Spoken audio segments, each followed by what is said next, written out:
শুরু হয়েছে বিদ্যুৎ দপ্তরের পক্ষ থেকে স্মার্ট মিটার লাগানোর প্রক্রিয়া। স্মার্ট মিটার কতটা ভয়ঙ্কর, প্রত্যেকটা মানুষের বাড়িতে যদি স্মার্ট মিটার লাগানো যায় সাধারণ মানুষ কতটা বিপদে পড়বে, কৃষি শিল্প বিপদে পড়বে। স্মার্ট মিটারের বিরুদ্ধে আজ সারা দেশের সাথে সাথে ফারাক্কার অর্জুনপুর বাজারে একটি বিক্ষোভ ও পথসভার আয়োজন করা হয়েছে।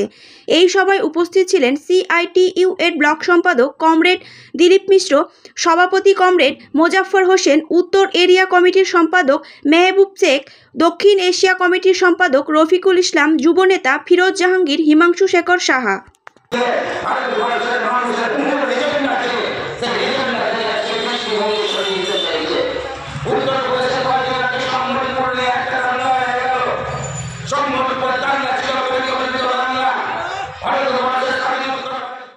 আমাদের ব্লক কমিটির স্মার্ট মিটার যে আজকে প্রতিবাদ দিবস ফলে আজকে পক্ষ থেকে বাজার এলাকায় পথসেবা। আমাদের দাবি হচ্ছে যে ভয়ানক বিদ্যুৎ বিল এখন তো থমকে আছে, কিন্তু ঘুর পথে কেন্দ্রীয় সরকার এবং রাজ্য সরকার এটাকে মানুষের উপরে চাপিয়ে দেওয়ার চেষ্টা করে। এটা যদি চালু হয় তাহলে সাধারণ মানুষের সর্বনাশ হবে। কেননা মোবাইলে যে রিচার্জ যেভাবে করতে হয়, আগে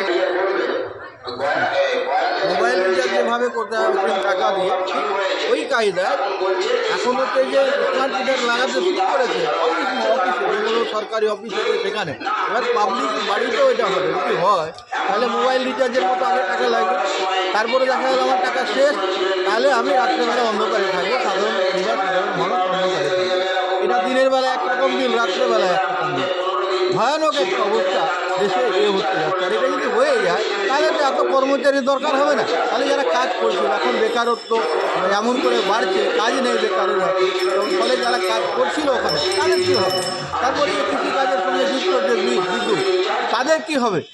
সর্বনাশ হয়ে যাবে দেশে। ফলে আমরা গোটা দেশ জুড়ে আমরা চাই অবিলম্বে সাধারণ মানুষ গড়ে উঠুক এবং এটা অবিলম্বে বন্ধ হোক।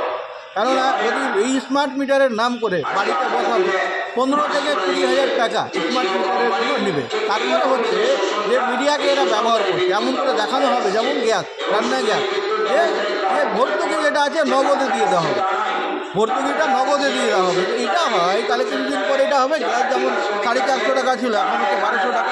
ঠিক একই কায়দায় মানুষকে লুটে নেবে এরা। ফলে মানুষের সর্বনাশ, দেশের সর্বনাশ যেন না হয়, মানুষ যেন বাঁচে এর হাত থেকে, ভয়ানক বিপদের হাত থেকে। তার প্রতিবাদে আমরা গোটা দেশ জুড়ে আমাদের প্রতিবাদ আজকে দিবস হিসাবে আমরা দেখছেন। ইতিমধ্যে চণ্ডীগড়ে শুরু হয়েছে। শুধুমাত্র সাধারণ মানুষ না, যারা হচ্ছে যে কর্মচারী আছে, ইলেকট্রিক অফিসে যারা কাজ করেন, সব পরিবারে নেমেছেন রাস্তাতে। না, ভয়ানক এই দিন, এটা বাতিল করতে হবে, সর্বনাশ দেখে আনা যাবে না। এই জন্যে আজকে এই প্রতিবাদ অর্জুনপুর বাজার। ফলে আমরা প্রতিবাদের মধ্যে আছি গোটা দেশ জুড়ে, রাজ্য জুড়ে। যে কোনো সরকারের মানুষের উপরে বোঝা চাপিয়ে দেওয়ার যে বিধি, তার বিরুদ্ধে আমরা লড়াই করছি। আপনারা দেখছেন যে স্মার্ট মিটার থেকে শুরু করে আবাস যোজনা, স্মার্ট মিটার নিয়ে অনেকদিন আগেই চলছে, আবাস যোজনা, তৃণমূলের কাটমানি, এই সমস্ত বিষয়ে আমরা রাস্তাতে আছি। এবং সাম্প্রদায়িকতার বিরুদ্ধে যে খেলা শুরু করেছে মিডিয়া, মানুষের পেটে ক্ষুধা খেতে পাচ্ছে না, স্কুল কলেজ বন্ধ হয়ে যাচ্ছে, বেকারত্ব বাড়ছে, এই দিকে না না দেখে, না খবর করে সেটা চাপিয়ে দিচ্ছে সাধারণ মানুষের উপরে। মনে হচ্ছে বাংলাদেশের সংখ্যালঘুদের উপরে আক্রমণ হচ্ছে। হ্যাঁ, আমরা এটারও তীব্র নিন্দা করছি, বিরোধিতা করছি, কিন্তু অপরদিকে আমাদের দেশেও এটা বন্ধ হবে। ফলে আমরা দেশ জুড়ে প্রতিবাদে আছি, আন্দোলনে আছি। ফলে আমরা আশা করব যে সাধারণ মানুষ রাস্তায় নামবে, ভয়ানক এই খেলা বন্ধ হবে। আদানি আম্বানির হাতে হাতকে শক্ত করার যে আইন আনছে সেটা বন্ধ হবে, মানুষ রাস্তা নামবে। আর আমরা এই জন্য আজকে পথসভা আমরা এখানে করছি, আর গোটা দেশ জুড়েই আমাদের আজকে প্রতিবাদ দিবস আমরা পালন করছি। আপনার নাম? আমার নাম মোজাফফর হোসেন, CITU ফারাক্কা ব্লক।